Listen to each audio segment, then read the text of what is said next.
เอา EP นี้เราก็เดินทางจากเส้นทาง450ปีออกไปสู่เมืองพนหงส์แขวงเวียงจันทน์เนาะพนหงส์นี่ยังหา18กิโลนี่บางเตียง141พนหงส์เส้นทางก็งามด้วยนี่เส้นทางเส้นนี้ก็เป็นเส้นทางคอนกรีตเด้อนะทุกคนเนาะคอนกรีตช่วงระยะ 3-4 ปีก่อนนี่เส้นทางนี่เป็นเส้นทางดินแดงแต่มาตอนนี้ก็พัฒนาแล้ว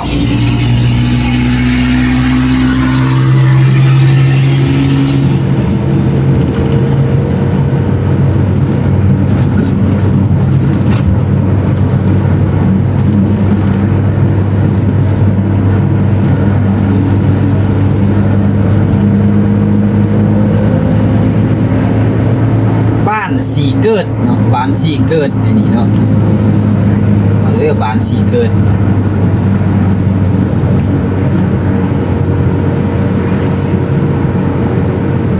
โอ้บรรยากาศยามเช้านี่คักแท้ทุกคนเนาะอากาศก็เย็นแดวิวก็งามแสงแดดก็กำลังส่องลงมาทุกคนเลย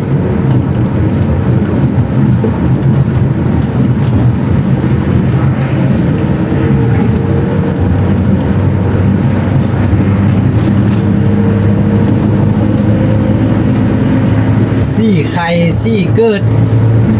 เขตนาทรายทองห้วยน้ำเย็น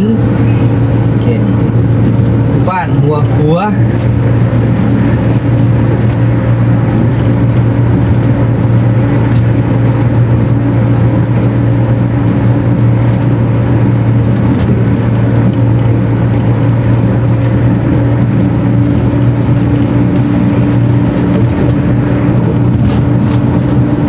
สารบ้านซ่องพัฒนาอย่างแห้งเส้นนี้ก็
นี่ก็เป็นเขตชุมชน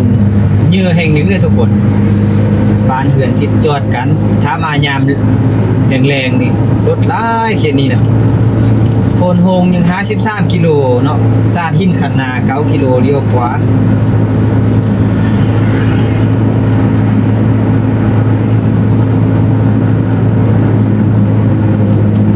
นาสายทองเนาะเขตนาสายทองเขต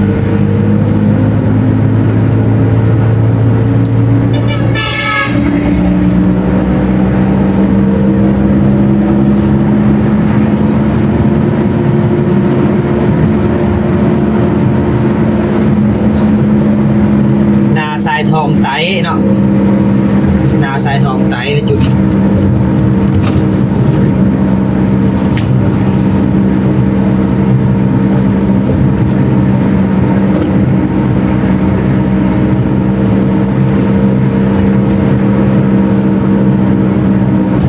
นาคูนน้อยนาคูนน้อยน่องยาวเนาะดงบ้องเดี่ยวขวาเมื่อออกดงบ้องออกเสื้อทางงอน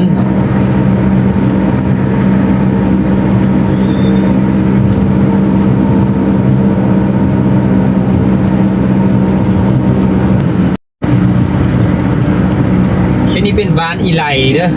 อี อีไหลไตเด้บ้านอีไหลเคยยินแต่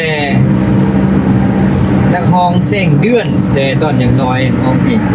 บ้านอีไหลสร้างอีไหลนะค่ะแต่ว่านักห้องแม่เส้งเดือนเดินแม่แล้วเนาะเท้าเราตะกี้เพิ่นนั่นเข้ามาห้องเพลงก็ไปอยู่ต่างประเทศเด้อบ่ยังนี่ประเทศจักเสือเนี่ยกินข้าวทางเลยเนี่ยว่าเส้งเดือนเนาะนักห้องเส้งเดือนแต่กี้สมัยก็เสียงอย่างน้อยเคยฟังชาวบ้านอีไหลนะคะ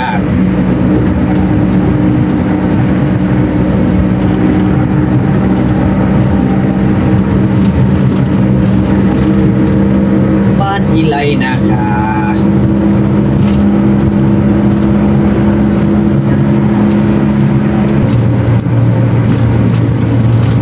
เส้นทางรถไฟลาวจีนทางน้ำ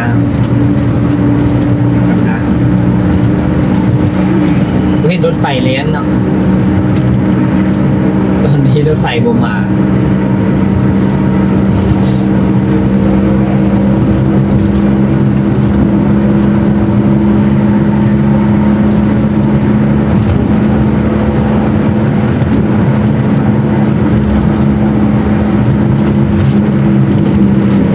แค่นี้ก็มีโรงจักรโรงงานเด้อ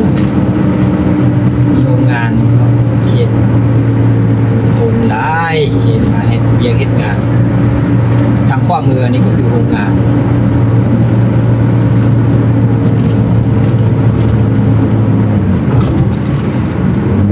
บ้านห้วยน้ำเย็นบ้านห้วยน้ำเย็น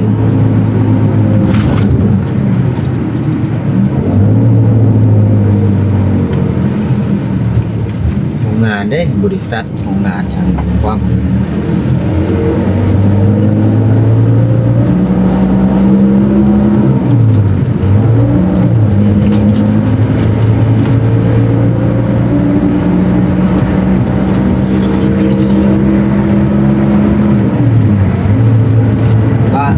บ้านอ่างน้ำหุ้มบ้านอ่างน้ำหุ้ม4 กิโลเกี่ยวซ้ายมือบ้านอ่าง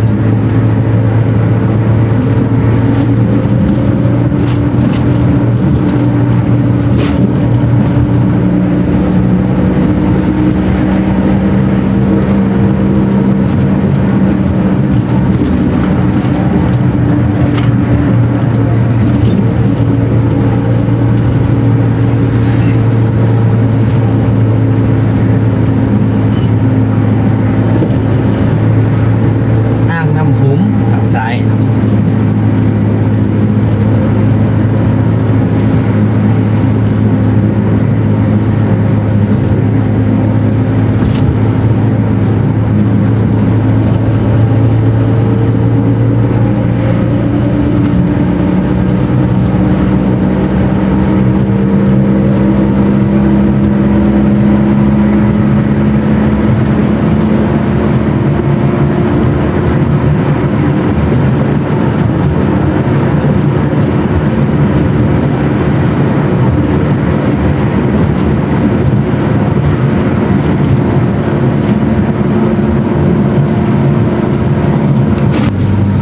บ้านนาค่าเนี่ยโอ้ยน่าเสงปอ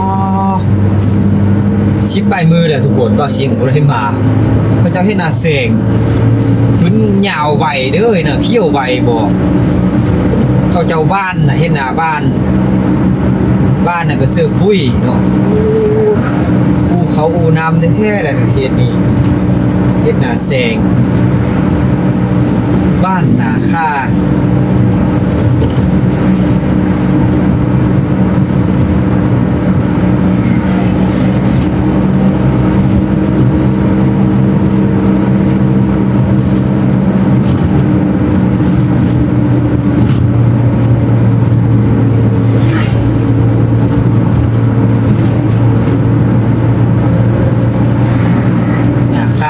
สัญลักษณ์ของบ้านนาคา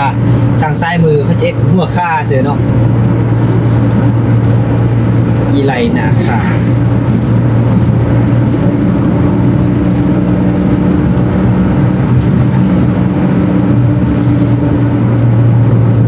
ข้องงัวเลี้ยวขวา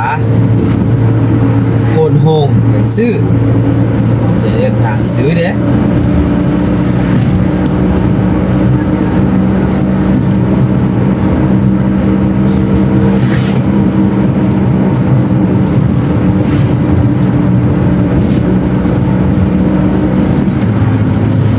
บ้านโพนม่วงเนาะบ้านโพนม่วงเขตนี้บ้านโพนม่วงเข้ามาทางนี้ก็มีแต่โฟนกับโฟนโฟนพงโฟนม่วงโฟนหังโฟนคำยังต่างๆนั่นแหละมีแต่โฟนเนาะบ้านโพนทางหน้าเขานี่ก็ไหวเด้อมาสร้างเป็นโกลังเนาะ10 กว่ามือเนี่ยผมได้มาแล้วเด้อนี่เก็บจะแล้วเด้อนี่นะทางขวามืออันนี้ก็น่าจะแม่นคนจีนเด้มาสัมปทานนี่บ้านหนองสะบ้านหนองสะ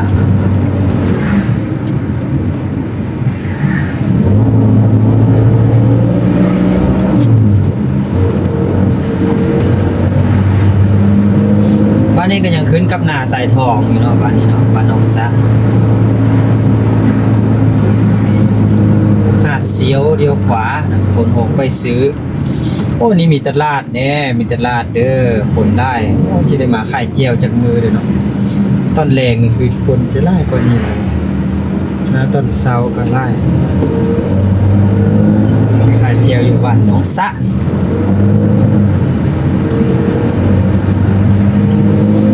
เส้นทาง13เนื้อเนาะนับตั้งแต่ฝนหงมหานครหลวงเวียงจันทร์นี่เป็นทางคอนกรีตทางงามเรียนไวก็สบายทุกคนแต่ว่าต้องระมัดระวังเนาะโดยการขับ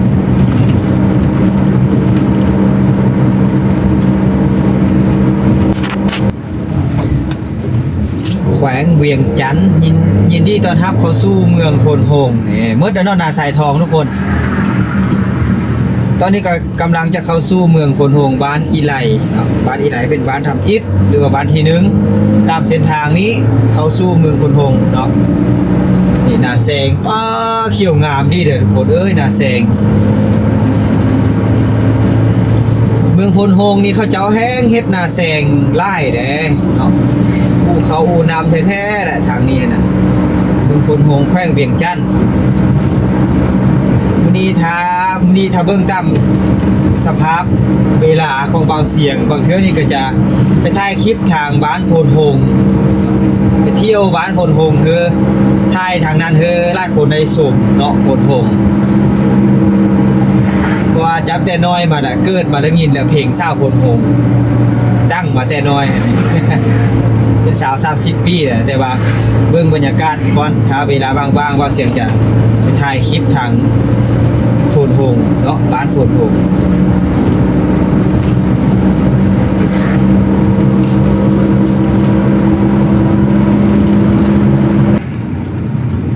นาเทพโพนสูง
ซ้ายมือก็มีปตทเนาะ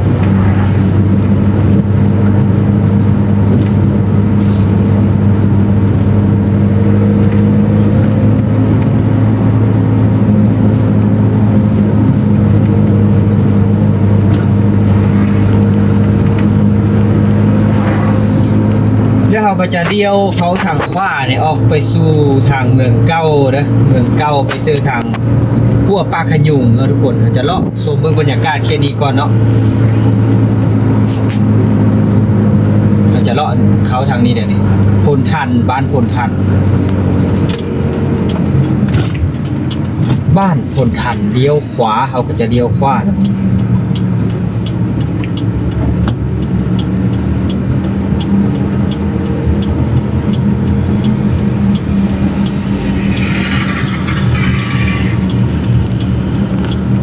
เขาจะเลี้ยวขวาไปทีนี้เนาะเลี้ยวขวาไปทีนี้5 กิโลบ้านพลทันทุกคน